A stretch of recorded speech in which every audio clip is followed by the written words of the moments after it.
was awakened about 3 in the morning because the rain intensified tremendously.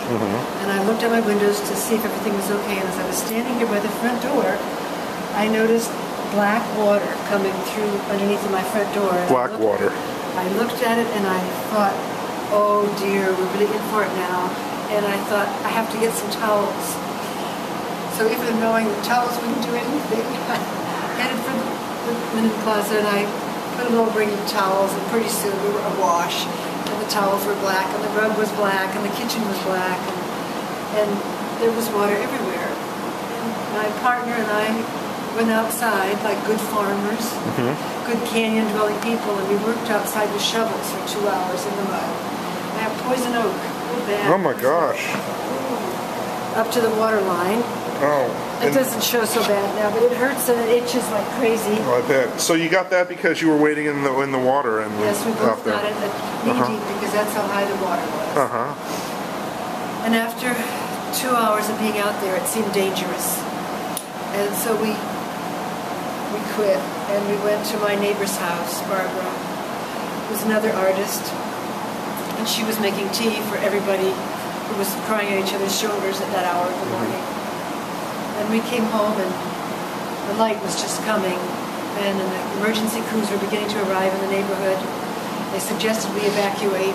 We refused at first, but about 10 o'clock we hiked out.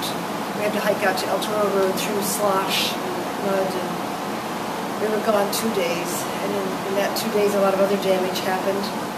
And on the night of the flood, the water was coming over this bridge, splashing up over the top of this bridge. Oh my gosh. And even in this channel, I think you could have surfed it. It was a big wave. So really? That channel, before it got blocked, you could have surfed it.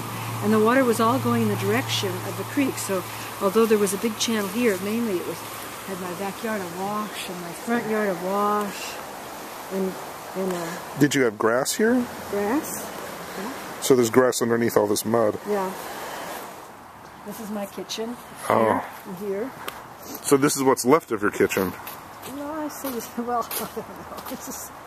This is the artifacts from my kitchen. Okay. And then water came this way, water came that way, water came this way, and water came that way. Everywhere. Yeah. So to come and see this side of the garage. This is from the water that came down. And you still have water here. Oh yeah, we'll have it for 2 or 3 days after today's event. This is the main drainage channel. It's a watershed that comes off of this whole hill. It comes across my property. And this is from the force of the water. This bashed-in garage side. Does water normally flow if it rains?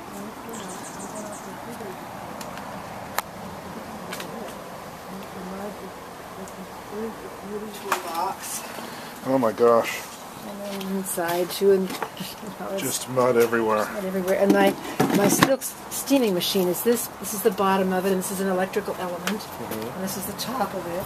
That's what makes my silk permanent after it's been painted. And this is all full of mud, the electrical element. And so that is a piece of equipment that's worth about $1,200. Oh my gosh. The insurance may pay for part of that because these 4 paintings here, which are taken off stretchers. Oh my gosh. But they are paintings from canvas? Paintings on canvas from my early years as a painter when I did abstract expressionist painting. And I cried when I realized that these are ruined. And my intention about these, there's 4 of them here, is to wash them off as much as I can and begin cutting them up. And I'm going to make some new artwork that includes pieces of this. I'm going to call it Artifacts from the Storm or something like that.